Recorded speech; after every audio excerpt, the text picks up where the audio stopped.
Well, hey everyone, I'm Chris Tompkins, and welcome to the Shaping Our World podcast.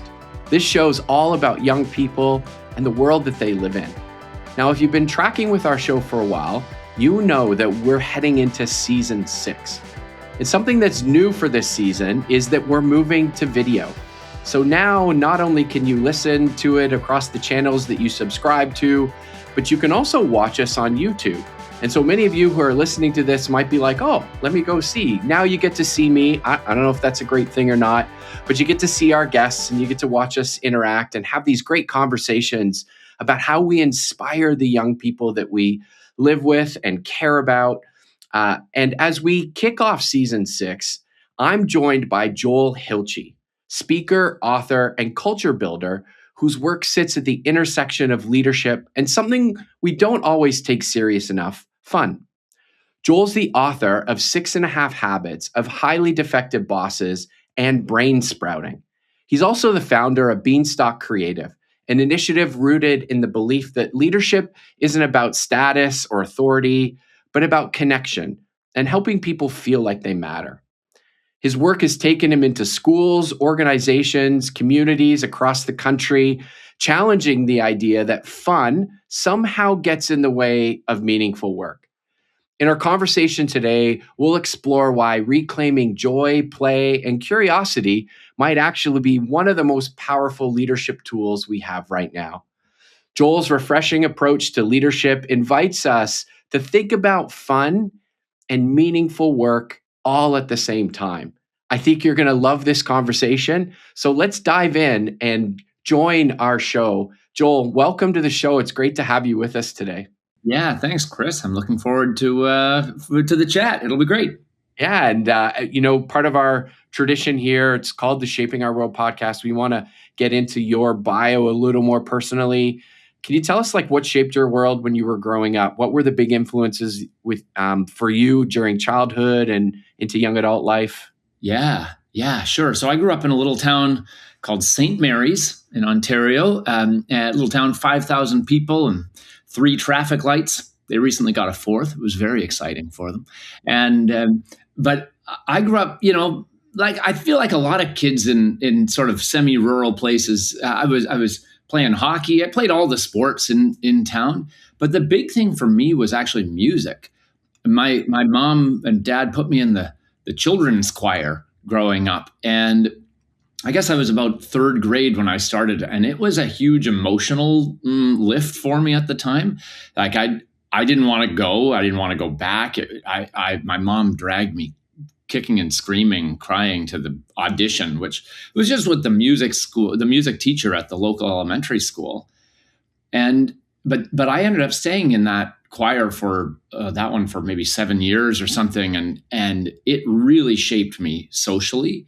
I got to travel to different countries and meet people from all over the world, these choral festivals, and just knowing that I was doing that was a huge impact.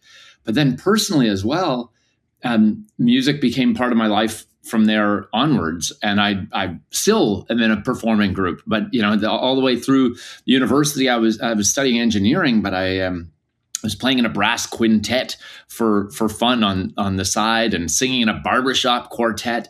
And I sang in choirs all the way along. And so for me, music was really an enormous thing. If I can add one more thing to it, when I was 15, my dad's job changed. He worked in the cement industry, and his job changed. We moved across the continent to California. And so that mid-year or mid, it wasn't mid-year, I guess it was the summer, but I started in 11th grade at a brand new school where I knew nobody. And my younger brother was in 6th grade at the time. And for me, a lot of people said oh, was that hard? Changing schools and changing your whole social environment. Maybe I was just lucky, but I had a good foundation, but I actually felt oh, this is a neat chance. I can be whoever I want right now. And I can meet new people and they don't know me. I have no baggage here. And I sort of got a chance to redefine who do I want to be in the world. And then I came back after 12th grade and did an extra year of high school. OAC at the time in Ontario. And I actually lived with that choir conductor and her two sons who had become sort of like brothers to me. So I had this transition that was like, oh, I'm now like away from my parents, but not quite at university yet. And so when I went to university, it was really like the third time that I had moved away. And each of the times I'd had this chance to sort of think about who do I want to be. And I don't know, maybe camp is like that too for some people. But it's this chance, it's a different environment. So those are some of the things. It's like this music and then the combination of like changing physical places, I think. It's just I got to ask, how do I want to show up?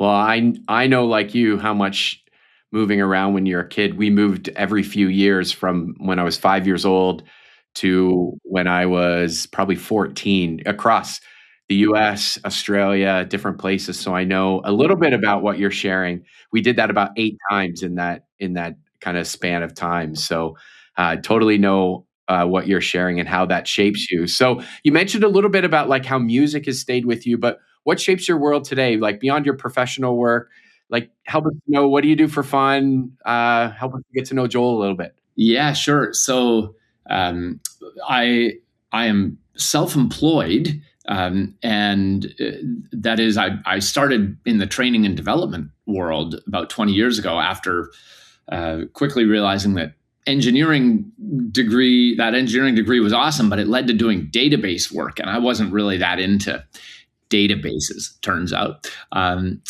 so I got into the training and development world, and over the years, what we've developed, Beanstalk Creative, we now have a team of entertainers turned educators who do career skills workshops, largely in education. And we're sort of all about helping people find fulfilling careers and become, trusted professionals.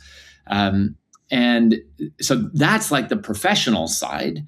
But the personal side, where I suppose I get to practice this just as much, my wife and I have 3 kids of our own, a 10-year-old and twins who are 8. So we have sort of our own little living laboratory, I suppose, as every parent knows. Like, I don't know what we're doing here. Like, let's hope this goes okay.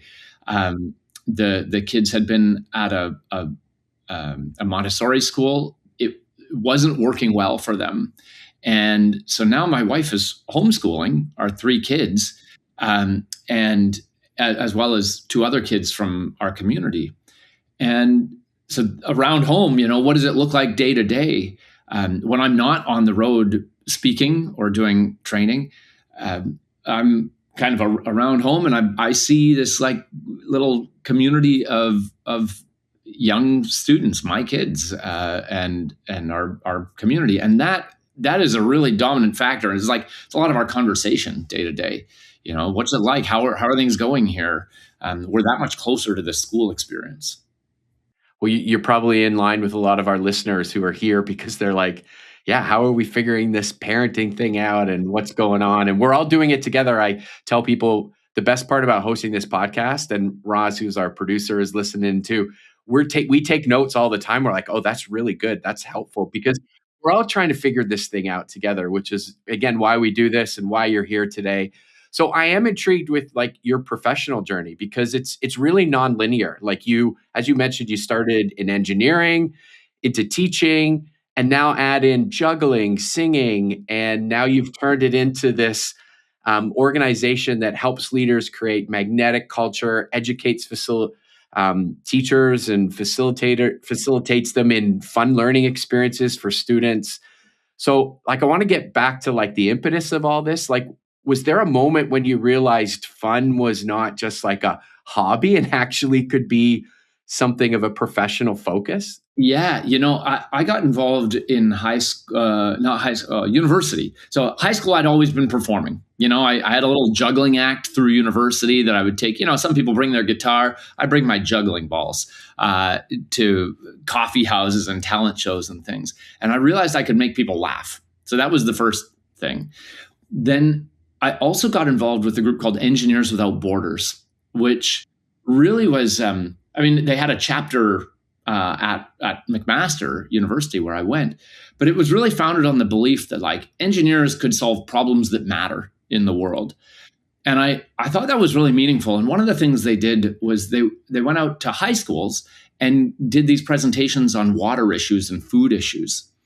And I really liked doing these things. And one of the teachers, I remember them saying, "Hey, that was really good. You're really good with students. Have you considered being a teacher?" And I said, "Oh, thank you. That's very kind. But like, no, I'm going to be an engineer. I'm studying engineering." And I kind of had this idea in my mind, like, those other things, they're not professional things. They're just for fun. I'm an engineer, and then I got a job doing engineering stuff, this database thing, and I guess what happened was I looked around really early in this job and realized I was sort of surrounded by people living for the evenings and weekends. Maybe that's not fair. I was probably projecting. It was a great job, but it just wasn't a great job for me. I was living for the evenings and weekends.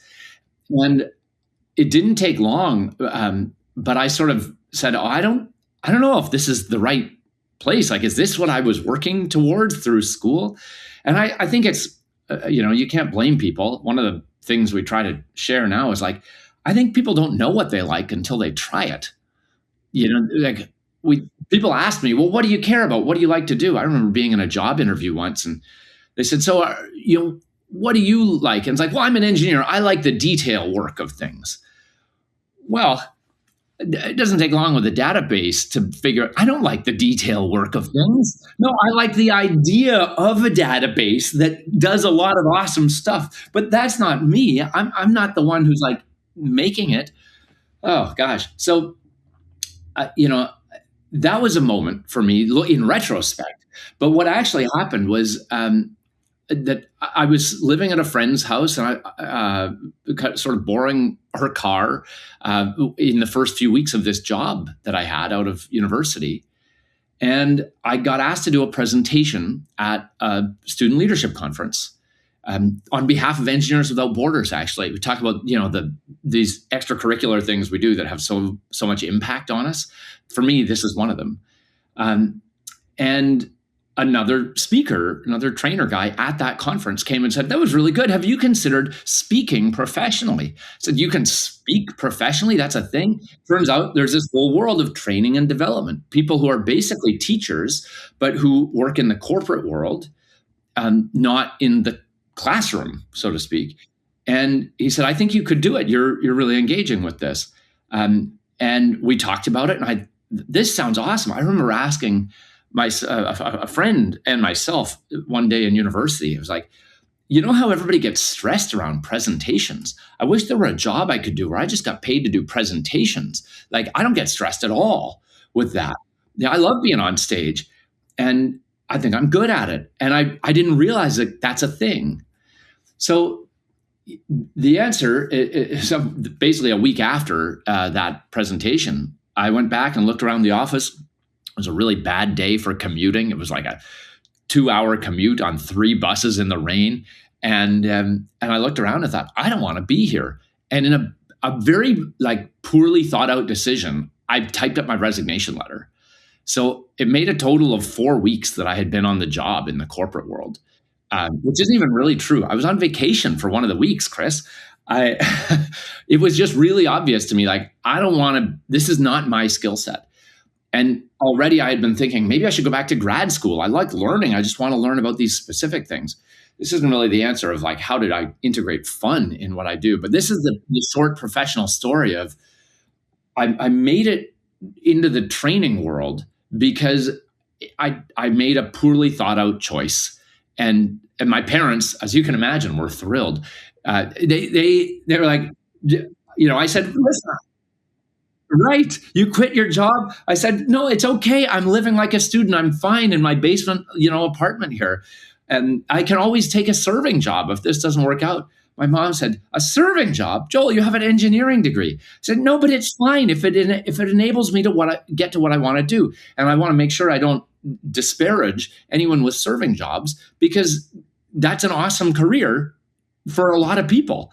It's great. So this really started me thinking, like, what are we pushing people towards in terms of careers?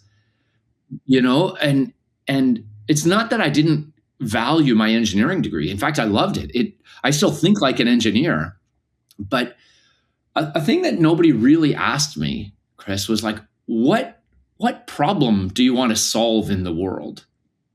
What do you want? They always ask, like, what do you want to be?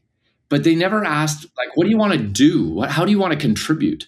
What would be meaningful for you to contribute to? And and I think I started asking those questions, and that was what led in the direction of, like, maybe there's something with careers that we can offer, and people need this. And as I talked about it more, it turned out to be popular. And then in the professional world, it turns out people are asking the same thing. Other people are saying, well, do I like the people I'm working with? Do I feel like I've got purpose in my work? Is the culture good? Are the professionals, the bosses, do they does it feel like they care about my development or my progression in some way? So this is really where it all emerged from, is my little weird struggle is like, what do I want to do and how do I want to contribute? And it turns out when you ask other people that, they have good insights. But I mean, I think you're probably already thinking like that. That's what you do, right? You're asking, how do we want to shape our world? Well, and again, before we get into the whole fun component, which I'm so interested to talk to you about, I want to pause just there for a second because you're speaking our language here at Muskoka Woods. Like we run our whole definition of leadership in our organization are leaders are people who look at their world and say it doesn't have to be this way, and they do something about it. And so that's what, our CEO leadership program, which is like 14 to 15-year-olds that do a month with us, they know that, they memorize that ad nauseum. And that's one of the things we, excuse me, try to instill with them is how are they looking at the world? What problems are they seeing, or challenges or opportunities that tweak something in them? So I just wonder, maybe in a short, like maybe speak to parents who are wrestling with their teenagers who feel like they're not, they're struggling to find career, what they're interested in. They're thinking about, are they going to be a doctor, a lawyer, and can maybe speak into just a little bit of an encouragement for them in that journey from your own story? Sure. Yes. Okay. So two big ideas. The first one is you don't have to have your life figured out by the time you graduate high school. It's very rare for people to walk a very straight path. We ask a lot of people, how many people knew exactly what you wanted to do in high school, and you went and you did that thing, and now you still do that thing? Ask a lot of adults. You can ask yourself right now if you're listening to this. In my experience, it's like less than a third of people who they knew it, they wanted it, they got it, and they stayed it. A lot of people probably had some idea of what they liked, but then they started doing one thing, and then that opened a door to something new, and then they met a different person, and it turned out that their skill set applied in this other context that they had no idea even existed, and then they went and did that thing for a while. And then, okay, and that's how that's how life usually unfolds. It's much more organic than like, I had a plan and I followed the plan. So for parents who are so stressed about, like, what is my kid going to do? Just know that if they don't know what they want to do, they're in the majority. They're not in the minority. You don't have to have it figured out by the time you graduate high school. Even in engineering, let's say, you made it all the way through engineering school, so 4 or 5 years of university. Well, it turns out at my last check, only about a third of graduated engineers actually work as engineers. So if you do engineering and end up actually working as an engineer, you're still in the minority. But it's not like I'm saying, don't go to university, don't be an engineer. I'm saying, just know that life changes and your skill sets will apply in different ways. So that's the first big idea. The second idea is to say, we don't actually know what we like until we try it. And so move from a pressure on like figuring it out to more of a spirit of exploration. Like, try stuff. Rather than thinking like you have to figure this out and you have to be successful, try to help people explore and get exposed to different things. We only know what we know. So a lot of people end up doing sort of what their parents do, because they're like, well, that's the world I grew up in, until they happen to bump into some other field. And what I guess I want to say is, like, it's okay, and if we focus on the exploratory part of things, then most people go, oh, I didn't know this. Like, I liked this. I met this, and that seemed interesting to me. I don't know if that's helpful, but that's how two big messages that I think of. I think that lines up with a lot of the research we're hearing about this generation of kids, different than maybe my generation. We're dating ourselves. I took OAC as well. Um, myself, my parents, we had less jobs in our career. This generation is trying a lot more. Like, they're moving around. Some people can frame it around loyalty to occupation, but I think it's more about like trying and explore. I got into that job and it wasn't for me, so I moved somewhere else, and I tried that. So that is lining up with where kids are at today. They're going to be much more reticent and willing to try things than probably we were. So as parents, is like not the freak out. Like, your parents are like, 4 weeks in engineering. And for us to not freak out and know that this might be part of their journey that looks a little different than us. And they're on an exploration, like you said, to find out what really taps in, where their skill sets. And I think we're moving to a culture and generation that is like, skills are more transferable to different things. They're not always as lined up. We've got a guy working in our schools and retreats program that did computer science. Well, now he's working with people in recreation, but now he's bringing his skill set when AI comes in to like making schedules. And so, like, these skills are transferable in different ways. And I think we're going to see a generation of kids that will, to your point, explore more. And maybe as parents, as adults who care about kids, we can kind of encourage that and invite that in the journey. I do want to get into fun a little bit, because one of the things that intrigued us about you and your journey and what you do is this focus on fun. Little known fact, one of the things we say about Muskoka Woods, it's a place like no other, which unmatched activities led by caring staff. And the last one is, and more fun than you can imagine. That's something about summer camp. We kind of have grabbed hold of that. Again, this little known fact that I want to share is, at Muskoka Woods, we say fun is our trademark. And we actually trademarked the statement. They wouldn't let us trademark fun, Joel, funny enough, but they allowed us to trademark the statement. So fun is our trademark, is a trademark to Muskoka Woods. So we're speaking the same language. We love this, and that's really intrigued us. So can you tell us a bit about fun, and maybe like in school and in professional life, why we kind of overlook that and kind of miss the value of it? And then we can get into like what it does and why it's important at the end of the day. Sure. So most people think that fun is the opposite of work. They think by definition, and in one definition, I suppose it is, fun is like the frivolous, unnecessary part. But fun as the adjective, like, that afternoon was fun, or that's describing something. And fun for me is like, well, if I am way more productive when I'm enjoying myself.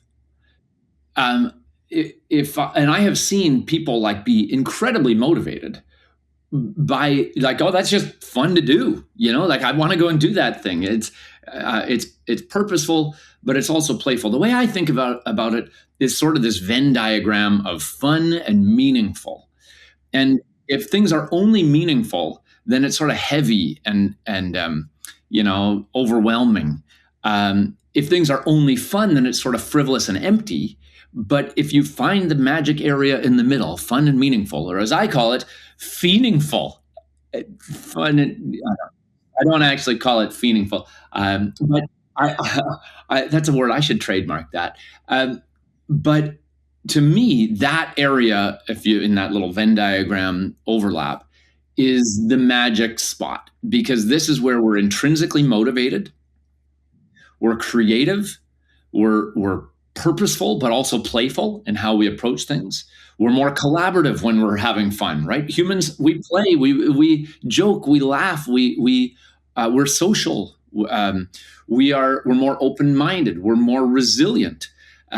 This is part of what I try to convince people of is when people are having fun.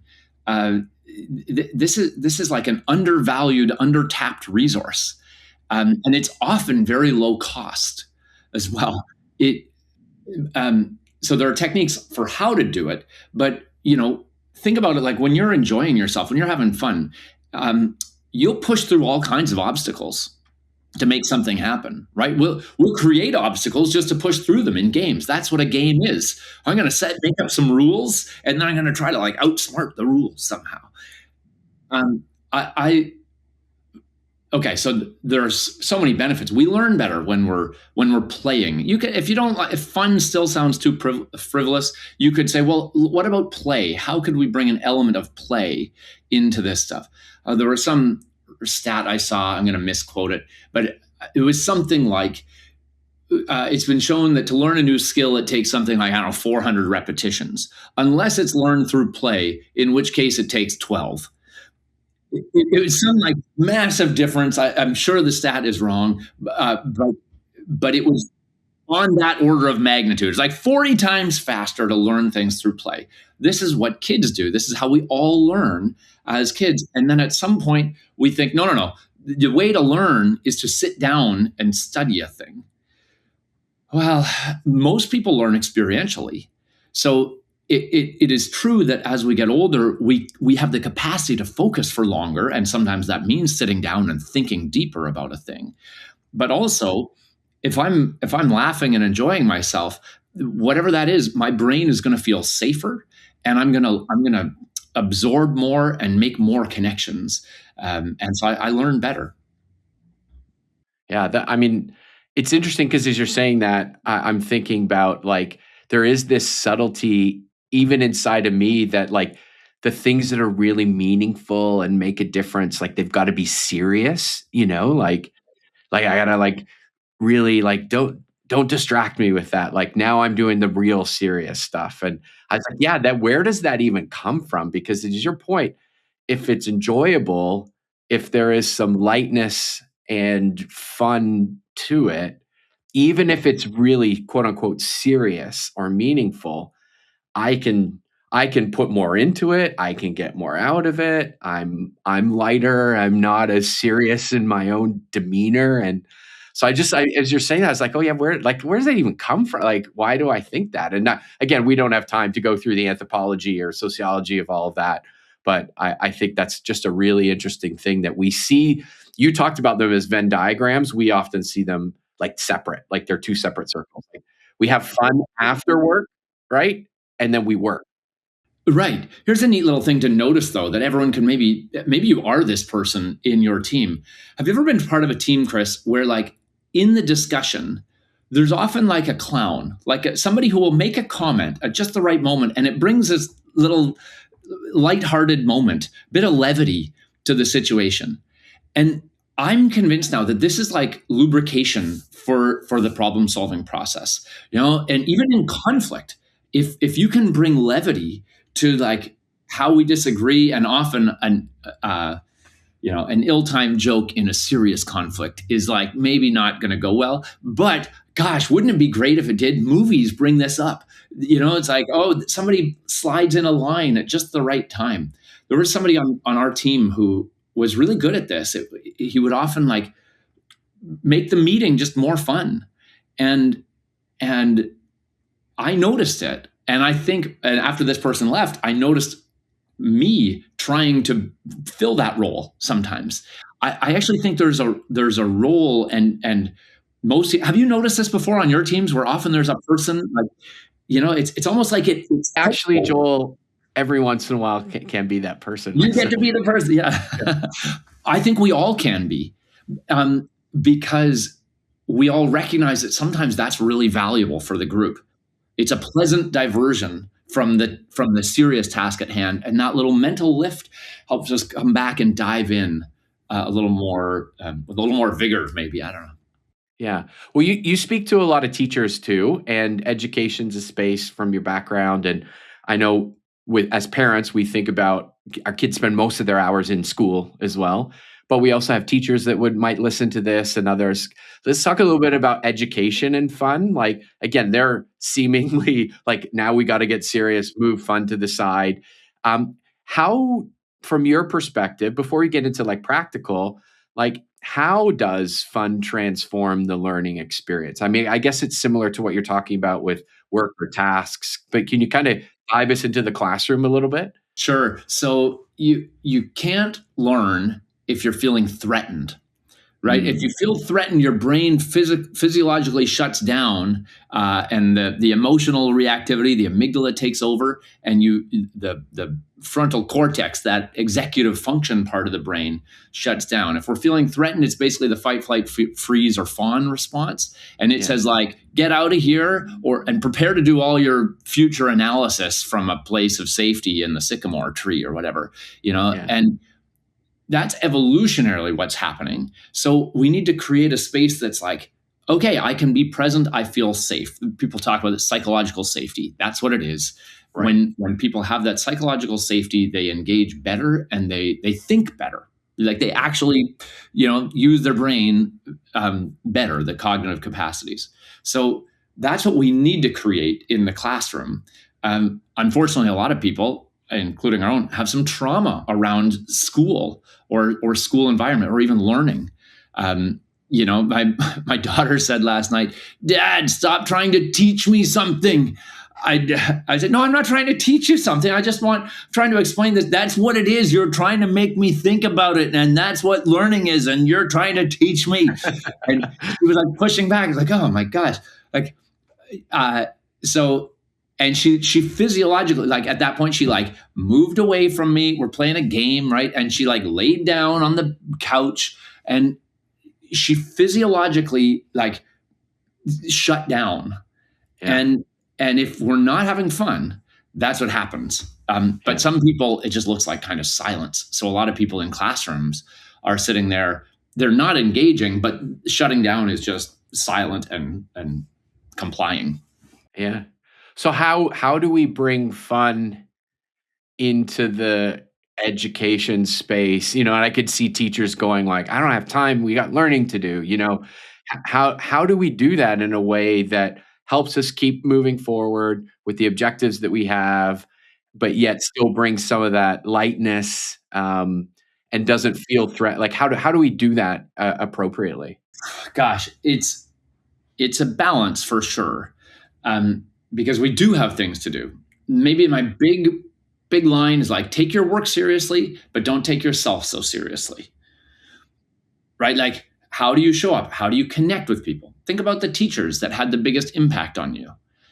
It probably wasn't because they were an amazing history teacher. They probably like learned your name and said, Chris, how was the basketball game last night? Like they probably took a minute interest in your life, and maybe they joked with you for a moment, um, and and they made a human connection first.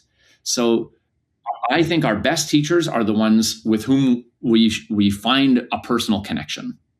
Those are the ones who make the biggest impact on us. We can learn from just about anybody. We can learn information, but the most impactful teachers start with that human connection. So that's what I would say. Start with that, and we can be light as we're doing a serious thing. The next thing I would say is that the start matters a lot more. We have a disproportionate impact on how we start things. The primacy effect is a psychological effect here. So think about the first 5 minutes of a class of something. Teachers will call like a minds on activity. But gosh, I make this mistake so often with my own kids. A therapist has told me before, don't give an instruction until you get eye contact and a smile. I was like, okay, so if now like, I'm bad at this, right? I don't do it all the time. But if I did, would I walk into the living room and say, put the thing away, it's time for dinner? No, I would say, hey, what are you doing? What tell me about this thing? Who's that character? Oh, and then they look at me and I go, oh, that's awesome. And it's like, have you done this all day? Yeah, yeah, he's great. Awesome. Oh, hey, can you put it away? It's time for dinner. And the feeling is totally different. Now, like I said, I'm just telling myself to remind me, do this thing. So can you get a smile, a laugh, an eye contact? Can you make a connection before you give an instruction or as you kind of give that command? So think about the first 5 minutes. If that's fun and people are having a good time, in my experience, classes are pretty forgiving. You've probably seen this in presentations too. If somebody in the first little bit is like pretty good, and then later on it's like, okay, you're like, oh, that's fine, but hey, but I like them. They're good. But if the start sucks and you get a bad feeling right off the beginning, it's a big mountain to climb to come back from that. So this applies anywhere, at home, in the living room, in the classroom. What does that look like in the office, at meetings? What do the first 5 minutes of a meeting feel like? Yeah, it's really good. I don't know. Is that helpful, do you think? No, it's really good because I'm thinking about it like we do our all staff meetings weekly. They're called our huddles. And we always have like huddle fun in it. And sometimes they mix it up there in different places, but it's like, what would it look like to kind of start the meeting more regularly with that fun aspect to, like you said, set the tone, get people engaged. I think that's really helpful. I do think in the school system, in education too, we've learned how to gamify some of the learning too as well, like create, Slidos and different things that participation, fun, minor competition, winners, prizes. Like I think that adds some lightness to the learning. Again, where you don't even realize you're learning better or differently because you're engaged in the game. And I think that's probably another thing to add to the classroom space. Maybe two quick things to add to that. Yeah. One is that novelty is helpful. So variety is good, right? When things become too routine, our brain gets used to it and it's not as fun anymore, Yeah. And so we constantly look for ways to like add a little surprise in. And maybe the second thing to say is one of the best ways to make things not fun is to make it mandatory. So if you find that at some point, whether it's in a meeting or in the classrooms, like, have you ever been part of this where somebody's like, okay, we're going to start with a really fun activity and everybody has to do this. This is what you need to do now. It's like, you're telling me it's fun, but I'm not so sold on it. Like it just doesn't have the feeling of fun or in the business world, mandatory fun team building days that are like, so I recognize we have a strong desire to want people to do these things, but ideally we'd have more like pull energy rather than like push energy for it. So two quick That's things really helpful. So can we transition into the home a little bit, just for a lot of parents listening to this, they have less control over what happens in the classroom and different things, but from your experience, even around fun, we know that kids and young people have a lot of pressure on them growing up, grade performance. We talked on our show with lots of people to talk about educational performance and social media, the state of the world today. Like there's a lot of pressures of young people going on. How does fun kind of weave itself into personal life, and how does it help them build resilience, sense of belonging, and what role do parents have in maybe seeing the lightening of things or fun in helping kids with some of the pressures that are on them today? Yeah. Okay. So I don't have a perfect answer here. In that I am also worried about all those things, all the things for my own kids. Um, so Jonathan Haidt's book, The Anxious Generation, um, one of the big idea of that is that we have generally overprotected kids in real life while underprotecting them online in the digital space. And this has been on my mind a lot lately. When obviously we were kids, not to wax nostalgic for too much, but you probably spent a lot of time outside, and the parents probably weren't around for that time outside. No. And what they seem to be saying is that time spent unsupervised outside, where kind of like the kids are in control, is sort of like an inoculation against against the bad stuff that happens later on. It's like we become more resilient in this kind of real life situation, and then we can flex those resilience muscles when hard things happen to us later on. So play and fun in childhood is really important. Now, the weird thing here is that we're actually saying, like, maybe the adults shouldn't be as involved as we are, right? Like, we're saying, oh, hey, let's go play outside. Let's go to the park. Let's do something together. And as a parent, I'm like, come on, let's go have fun together. And it's not that I don't want to have positive connections. I do. But at some point, those kids are going to want to go and have fun without me. And the fun for them is that novelty, the challenge, the like, can we get through this?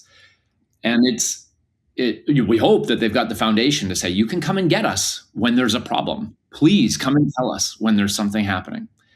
So that's one thing, that parents can kind of provide opportunities for fun in real life, not just digital, and then take a little step back as the kids navigate their way through. In the virtual world, we probably need to do the opposite. We probably need to say, if you're having fun, show me more. I want to be more involved, because we've underprotected kids in that realm. Well, the first part of what you said lines up to how we view summer camps as a whole, not just Muskoka Woods, any summer camps, because, coming out of the pandemic, and we're seeing everything that was like plaguing kids. They were inside, they weren't doing new activities, they were not with their friends. They, were sometimes in tumultuous situations, even in the home. And we're like, hey, camp is like the antidote to all that plagues kids. Get outside, meet new people, try activities. Again, like you said, in a safe, healthy way, be away from your parents to navigate all this stuff. Get invested with other adults that care about you. We know from research, we need, a certain number of caring adults in our lives beyond our parents, right? And so it's like camp was able to do that. So you're speaking our language to say, yeah, that is one of the powers of camp, is because it gives, in a week setting or two, or however long you go, but it gives kids that opportunity to do what you were saying, to get a break from all the pressures, get outside, have fun, meet new people, try new things, in a safe, regulated environment, that I think for parents is like, but we're always like, don't contact them while they're there. Let them, have fun and be away. But yeah, so that definitely lines up. One of the things, just even segueing to a different topic, you talk about leadership, and I think sometimes our definitions and understanding of leaders, we don't even think about young people or kids, because we're like, leaders are adults, they shape these things. But we're big believers, and I know you are, of seeing leadership in a whole different vantage point. Can you talk about young people, how they're practicing leadership often before adults or people like us would label it as leaderships? Where do you see raising leaders and leadership come up with kids and young people? Yeah. So, I mean, even just questioning the idea, the definition of leadership. What does it mean? If we think of it as mostly about position, right? Adults are leaders because adults have big fancy titles. That's about position. But I know people who have big fancy titles who I don't think are that great at leadership. And I know people who have no position of authority formally, but they're incredibly influential to the people around them. So leadership is one of these like loaded words for sure. And if you want, if you're a parent listening, you might think of it as, who is my kid influencing? That's a form of leadership, and how are they influencing it? And then there's like the self leadership thing, which sometimes you could call just like initiative or drive. Um, and so I see it in all kinds of ways. Generally, people have the urge to do a thing that's sort of close to themselves before they have an urge to go out and do a thing to the world. Like, oh, I want to get this stuffed animal. I want to buy this set of Pokemon cards. I'm talking about my kids here, and I want to organize these cards. Well, could I say, okay, you organize these cards? That's amazing. Is that an act of leadership? Well, it's an act of organization, but organization is a good skill for leadership later on or now, right? And we tried to sort of offer opportunities. So one of the things that parents can do is recognize when there's a spark of interest in a kid, and then try to give them an opportunity to sort of like exercise that interest. When the green belt was under attack, when it was being kind of eroded and potentially sold off for development land, we talked about that with our kids, and one of them was like, well, that's not right. Like, there should be trees that, okay, it was a 4 or 5 year old's understanding of the green belt. But so, well, what could we do? Well, we could write a letter. Okay. Do you want to write a letter to the government? Sure. Okay. So what do you want to say? And he couldn't write yet, but we scribed for him. My wife, I should say, my wife is amazing at this. There are opportunities to create, little acts of, well, okay, I wish it were like this. Okay, as you said, the world, it doesn't have to be as it is. Could I do something to make it better? And I think if you thought of like leadership, developing leadership in kids, really is just encouraging them to run with their interests when they want to do something, then you'll help create the opportunities for them. Maybe one of our kids right now went to an SPCA camp last summer and loved it. And this year they're not running the camp. And so, oh, why not? Well, I guess there's no funding for it, or maybe they're changing venues or something. She said, well, we should do a fundraiser for them. Okay. The classic kids bake sale, whether or not it raises money, of course, every parent knows, like, do you know how much those cookies cost me to make, right? When I sold them for 25 cents each. But the bake sale was about developing the kid's sense of agency in the world. We wanted to do a thing. We put it together. We organized it. And here we are. And now we have something to show for it. And helping connect those dots, I think, is like the early flex of agency that ends up later on say, hey, the world is not as it should be.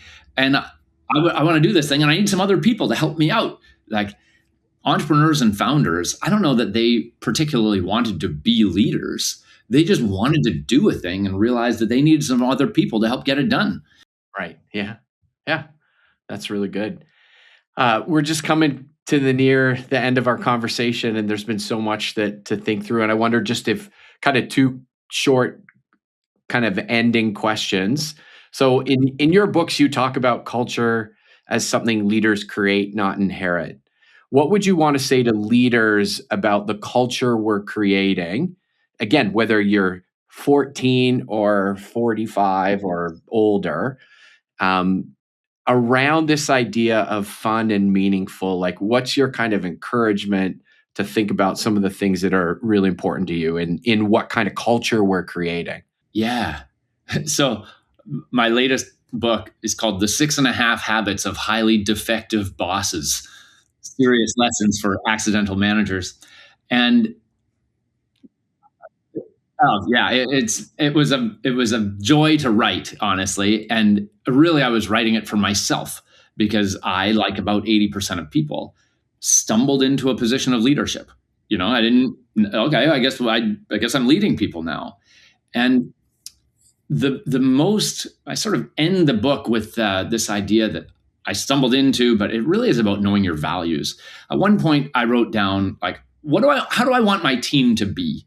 And I sort of wrote down a couple words like, I don't know, happy, proud, and grateful or something, you know? And then I thought, well, who do I need to be in order for my team to feel like that? And I think I wrote down like kind, fun, generous CEO. And I put those words on a little sticky note and, over to the side. And I don't always live up to that, I think. But when I'm making tough decisions, I try to think like that. Like, how do I want to be remembered here? How do I want to be seen? And what I maybe ask people is like, well, yeah, what do you want your impact to be? And could you sum it up in a few words? I think the thing I've realized recently that the umbrella thing that I want to do in the world is help create professionals and leaders that people love working with. I want to create the type of people who you go, I'm so glad they're on my team, or I'm so glad to be working for this person, or I want to create these kind of like go-to trusted professionals. And I think you get there by asking simple questions. And so, parents, how do you want to be remembered, or in the workplace culture? How do I become a leader that people love working with?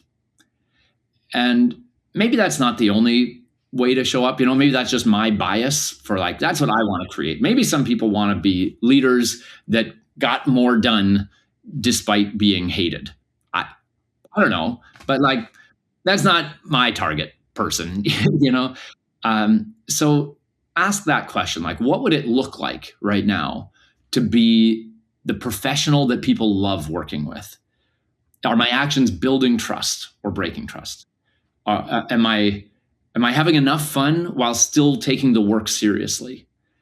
And I think if you've got a few of those guiding questions and guiding thoughts, and if the values are clear, then through all the chaos of life, are you going to make perfect decisions? No, but you're going to make good decisions most of the time. And that's all anybody can ask for. Yeah, that's amazing. And maybe just finally, like, what advice would you have for parents, teachers, mentors, adults that have kids in their lives that they really care about how to really steward this idea of fun in a young person's life? Yeah.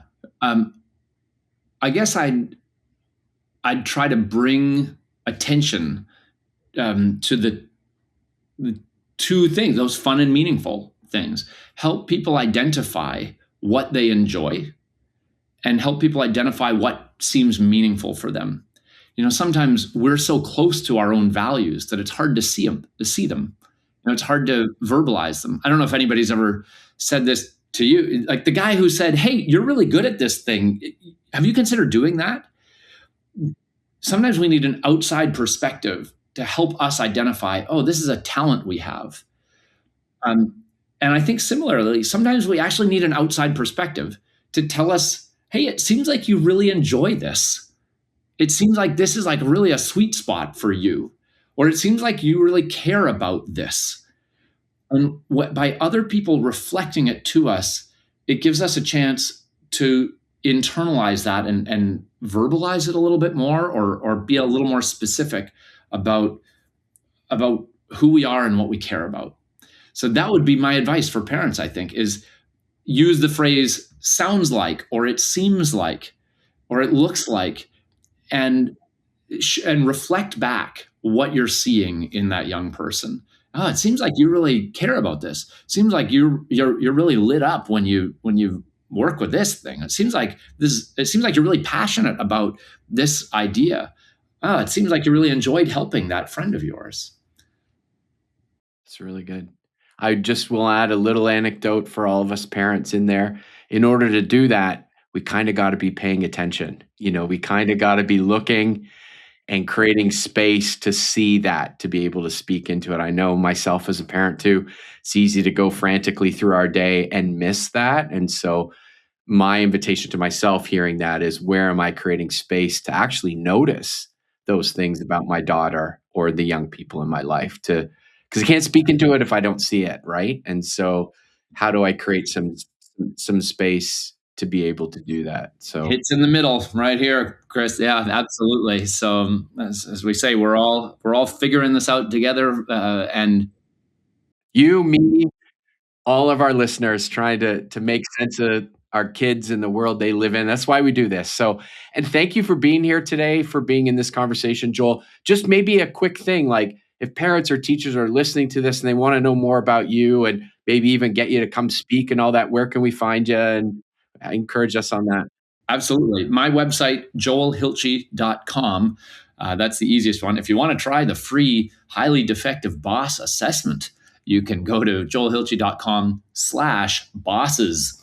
And you can, I'm sure, put those links in the show notes if you want, or whatever. But or you can find the book wherever you buy books. Apparently it's out there. So it's all good. This has been a real privilege, Chris. Really enjoyable to chat with you. Joel, honestly, it's been great, invigorating conversation, and we probably could go for another hour.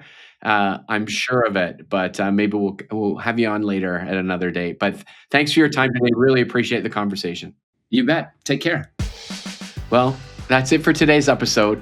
If hearing from Joel Hilchey made you rethink leadership, learning, and the role of fun in the lives of young people, why don't you head over to muskokawoods.com. There you'll find a blog post with key takeaways from this conversation and a link to listen again. You can also follow the links to Joel's stuff that he talked about and maybe pick up one of his books. But either way, thanks for tracking with us today, and we'll see you next time on Shaping Our World.